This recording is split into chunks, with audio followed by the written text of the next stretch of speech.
L'autre finaliste de cette élection, de ce premier tour de l'élection présidentielle, c'est Marine Le Pen. Elle tente également d'occuper l'espace. Conférence de presse prévue cet après-midi pour parler de la façon dont elle exercerait le pouvoir en cas de victoire. L'image est également importante pour la candidate du Rassemblement national, Victor Chabert, avec nous.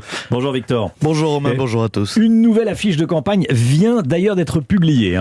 Oui, une affiche sobre, Marine Le Pen appuyée sur un bureau en chêne, vêtue d'un tailleur bleu avec un slogan « Pour tous les Français ». Son nom n'apparaît pas, le fond est neutre, mais le cadre rappelle la photo officielle d'Emmanuel Macron à l'Élysée. Et c'est tout l'objectif, montrer que Marine Le Pen a la stature, qu'elle est prête à exercer la fonction. C'est tout l'enjeu pour la candidate RN dans cet entre-deux-tours, mettre l'accent sur la posture présidentielle.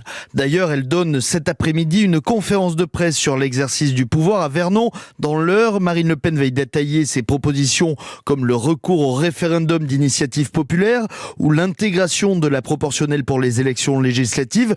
Une façon aussi pour elle de rassurer. Marine Le Pen ne veut laisser aucune place possible à la rediabolisation. Angle d'attaque favori d'Emmanuel Macron depuis dimanche. Dernier élément en date, elle a fermé la porte à ce stade à toute alliance avec Reconquête, le parti d'Éric Zemmour, et ne veut pas de l'ancien journaliste du Figaro dans son équipe de campagne. Merci beaucoup Victor Chabert pour toutes ces informations. Il est 12h08, restez bien avec nous.